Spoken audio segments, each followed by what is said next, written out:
So today we're going to talk about the $500 duplex. But first, if you guys don't already know me, my name is Alex. I am a real estate investor, and I want to make these videos to share with you guys the troubles I'm having, the things I'm learning, maybe some of the successes I have, and hopefully you can use that information to accelerate your own journey. So, without further ado, let's get into it. This is the $500 duplex.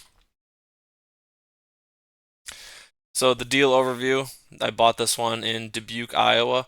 I lived there for a couple years, so that is where most of my rentals are right now. I got this one off market, so there's on market and off market deals. This one was an off market, meaning it was not listed on the MLS or it wasn't on Zillow or anything like that.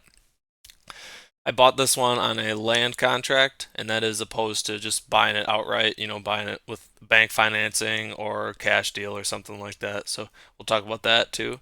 And what I did with it, just made it into a long-term rental for myself. So it's a nice duplex, and that's what I plan on doing with it. So how I found it, getting into how to generate off-market leads. So I have talked about this a little bit in the past too, but I wanted to go a little bit deeper here. So basically, if you want to get off-market real estate deals, it's just basically a three-step process. So step one is you got to get a list. So you need a list of people who may potentially need your help or may have some motivation and want to sell. Second thing is you need to get their contact information. And this third thing is you need to just ask them if you can help somehow. So, specifically, how I did it on this specific deal, this list was a list of vacant houses, or came from a list of vacant houses. To get their contact information, I just used a website, truepeoplesearch.com. It's a free website. It spits out a bunch of phone numbers. Most of them are garbage, and it takes a lot of time. But you can get good information on there too. And my outreach method was just cold calling. So just got their phone number and called them.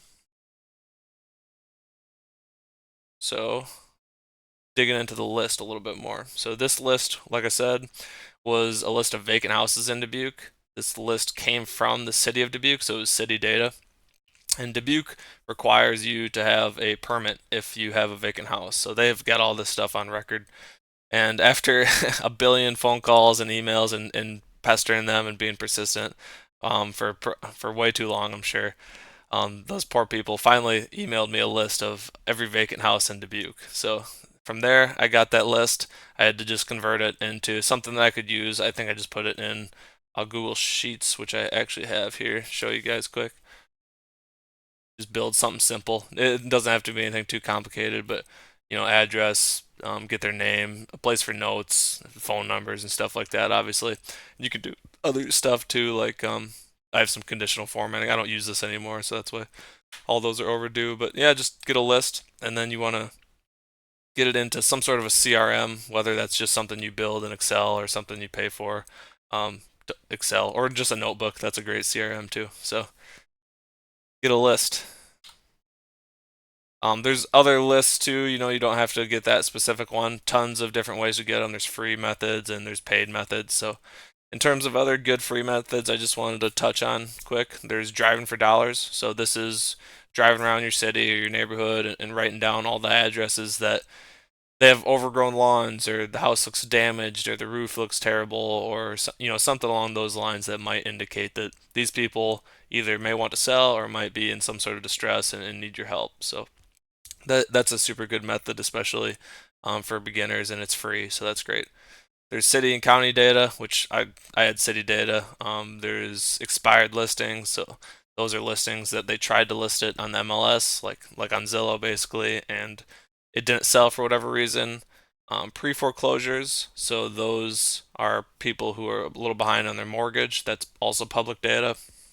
And then you can just get lists from other investors. Like if anyone needs any data in Dubuque, like I've got tons of it. I'd be willing to give it out, even stuff I paid for it. So yeah, if anyone needs some data in Dubuque, let me know.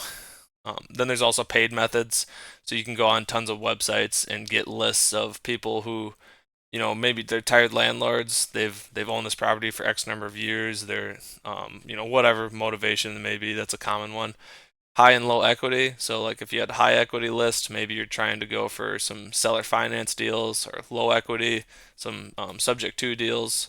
You can get vacant houses and stuff like that all on the paid list. So, and this is just an example of what it might look like once you pull it and get it into Excel or Google Sheets.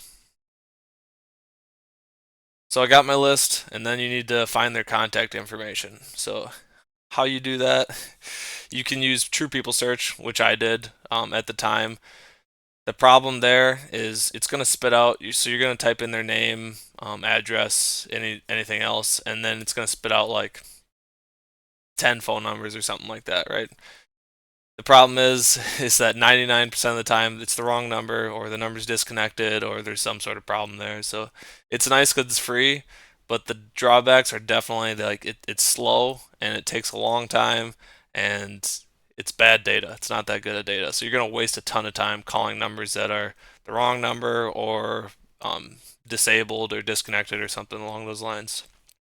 How I definitely prefer to do it now is just use a paid service. It's fairly inexpensive if you're not pulling like thousands and thousands of records, like batch skip tracing.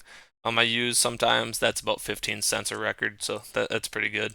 They get you decent data at least, and additional data beyond just like the phone number. So would recommend, if I could do it again, definitely just spend the 15 cents and get there and get a good phone number.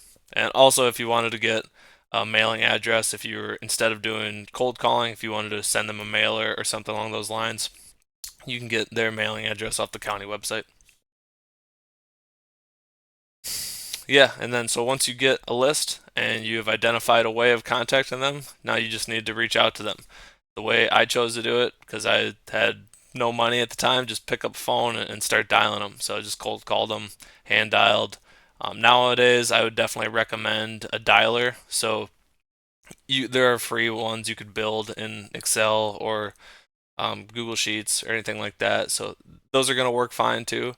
But now, if you have thousands and thousands of phone numbers though that you want to call, I would definitely recommend getting a dialer. So that's basically like a program that will call this number and then automatically calls the next one, and automatically calls the next one, and automatically calls the next one, and it'll auto drop when it detects a voicemail, and really saves you a ton of time.